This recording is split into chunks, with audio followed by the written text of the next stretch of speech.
પોલીસની કામગીરી પર લોકાએ કહેવાય ખબરે સવાલ ઉઠાવ્યા છે। કાર પર હુમલાને લઈ ચાંગોદર પોલીસ ફરિયાદ ન નોંધી હોવાનો આરોપ। 24 કલાક બાદ પણ પોલીસે ફાર ન નોંધી હોવાનો કહેવાય ખબરનો આરોપ છે। સાણંદના ભગવતસિંહ મેઘરાજસિંહ પર આરોપ લગાવ્યો છે હુમલાનો। ધુરાજસિંહ અને રામભાઈ ચૌહાણ પર પણ હુમલાનો આરોપ છે। ગાડી અને અંદર પડેલા 5 લાખ રૂપિયા લઈ લીધા હોવાનો પણ આરોપ। દાયરામાં અડધો કલાક મોડું થતા જ કાર પર હુમલો કર્યાનો આરોપ છે। સનાથલ પાસે ગાડી ઉભી રાખી કાચ તોડ્યા હોવાનો આરોપ લગાવ્યો।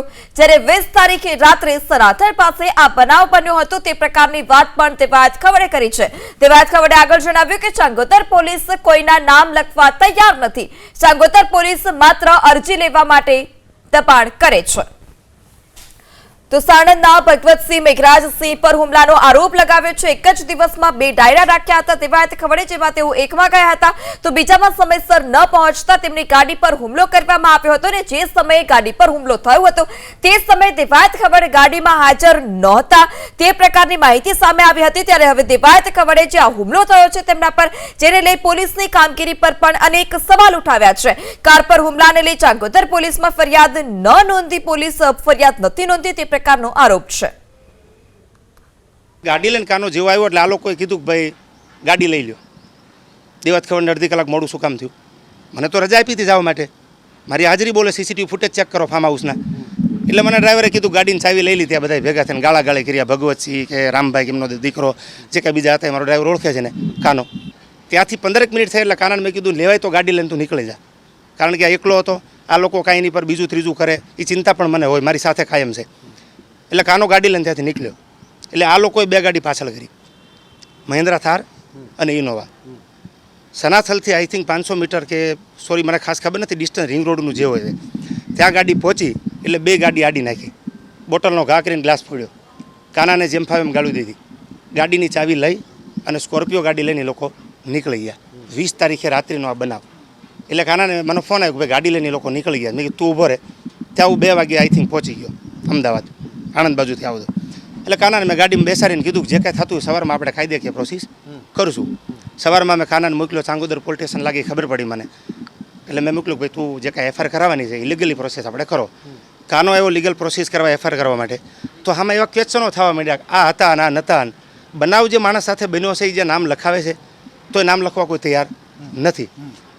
અરજી લ્યો સવારથી રાત્રે આઈ થિંક 1 વાગ્યા સુધી કાલે બપોરથી મારો માણસ આ પોલીસ સ્ટેશનમાં એફઆઈઆર ફડાવવા માટે બેઠો છે, લખાવે છે, લીગલ પ્રોસેસ છે, ગાડીનો કબજો એમની પાસે છે, પૈસા એમની પાસે છે, બધું તોડફોડ કરીને લઈ ગયા છે, છતાં બી હજી એફઆઈઆર ફાટી નથી। એ લોકોના અગાઉથી ઊભા હતા। ગાડીએ હું ગયો જેવો લોક ખોલ્યો તો મને કે તારો શેઠ ક્યાં છે કે ભગવતસિંહ, રામભાઈ, ધ્રુવરાજસિંહ અને મેઘરાજસિંહ બીજા અજાણ્યા શખ્સો હતા જાણે બરાબર। એટલે મેં કે મારા શેઠ રસ્તામાં છે આવે છે તો કે એમ ન હાલે ને ગાડી ન લેતો ને મને ધમકાવવા માંડ્યા। એટલે મેં કીધું મારો શું વાક, મને ગાડી દઈ દો તો કે કાંઈ વાંધો નહીં। બીજા હતા જાણે એને કીધું ગાડી દઈ દો। ગાડી જેવી મને દીધી એવી હું લઈને બહાર આવ્યો, મારા શેઠને જાણ કરી કે આ રીતે બનાવ બન્યો છે। મને કે કાંઈ વાંધો નહીં તું દીધી હોય તો લઈને નીકળ। હું રસ્તામાં નીકળ્યો તો આ મને બ્લેક થાર અને ઇનોવા એમાં ધુરાજસિંહ મેઘરાજસિંહ એ થારમાંથી ઉતર્યા અને ઇનોવા ગાડી હતી એમાં રામભાઈ અને બીજા અજાણ્યા શખ્સો હતા બરાબર। એ લોકો મારે આડી આવી અને એલ્યુમિનિયમની બોટલ આવે પાણીની સીધી કાચ ઉપર ઘા કરી એટલે કાચ ફૂટી ગયો। મને કે તું યોજા તારે જીવતું રહેવું હોય તો નકર ક્યાંય પાડી દઈશું। એટલે હું તો ગભરાઈ ગયો। પછી મેં કીધું તો આ બધું મારી જોખમ ને બધું હતું, ગાડી મેકીને ભાગ્યો।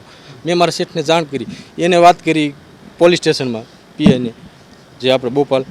પછી વાત થઈ કે આ રીતે બનાવ બન્યો છે ને ગાડી મારી લઈ ગયા સાહેબ। પછી પોલીસની ગાડી તપાસ ગઈ બરોબર, તપાસ કરવા ગઈ, એ લોકોને પૂછ્યું તો એ લોકો કે ગાડી અમારી પાસે નથી બરોબર। એને કોઈ જવાબ દીધો ને રાતે પાછી ગાડી આવી। પછી એ લોકોએ મને એમ કીધું કે સવારે તમે એફઆઈઆર કરાવી દો કે બરોબર। મેં કાંઈ વાંધો નહીં સાહેબ, હું સવારનો 11 વાગ્યાનો આવ્યો હતો અહીંયા। પછી મેં એને પૂછ્યું કે મેં સાહેબ મારે એફઆઈઆર કરવાની, મારી માથે આવો બનાવ બન્યો છે તો મને કે તમે સનાથલ જાઓ ચોકીએ। ના, મને 1:30 થી 2 વાગ્યા સુધી બેહાર્યો, મારી પાસે બધું લખ્યું બરોબર। નાથી પછી મને કે હવે અહીં આવો। અહીં હું રાત્રે 2 વાગ્યા સુધી બેઠો। 2 વાગ્યા છેલ્લે મને કહેવામાં આવ્યું કે તમે અરજી કરી દો, સવારે અમે જવાબ લઈશું। તો ચાંગોદર પોલીસ પર આ ગંભીર આરોપ પણ લાગ્યા છે. 24 કલાક બાદ પણ એફઆઈઆર ન નોંધાયાનો જે આરોપ છે તે લાગ્યો છે, ત્યારે અહીંયા અનેક સવાલ પણ ઉઠી રહ્યા છે. સૌથી મોટો સવાલ કે કેમ પોલીસ દેવાયત ખબરની ફરિયાદ નથી નોંધી રહી? શું પોલીસ પર ફરિયાદ ન લેવાનું કોઈ દબાણ છે? આ તરફ એ પણ સવાલ છે કે દેવાયત ખબર જે પ્રકારે આરોપ લગાવી રહ્યા છે તે આરોપો સાચા છે કે ખોટા? કેમ પોલીસ દેવાયત ખબરની ફરિયાદ લેવા માટે કોઈ પણ કાર્યવાહી નથી કરી રહી, અને શા માટે ફરિયાદ લેવા માટે આનાકાની કરવામાં આવી રહી છે તે પણ એક મોટો સવાલ છે. કારણ કે અરજી કરવા માટે દબાણ કરવામાં આવી રહ્યું છે. ચાંગોદર પોલીસ માત્ર અરજી લેવા માટેનું દબાણ કરે છે તે પ્રકારની વાત દેવાયત ખબરે કરી છે. પોલીસ કોઈના પણ નામ લખવા પણ તૈયાર નથી. 20 તારીખે રાત્રે સનાતળ પાસે આજે બનાવ હતો તે બન્યો હતો. 2 ડાયરા રાખવામાં આવ્યા હતા, જેમાં એકમાં દેવાયત ખબરને પહોંચવામાં મોડું થયું હતું, જે બાદ ગાડીમાં તોડફોડ.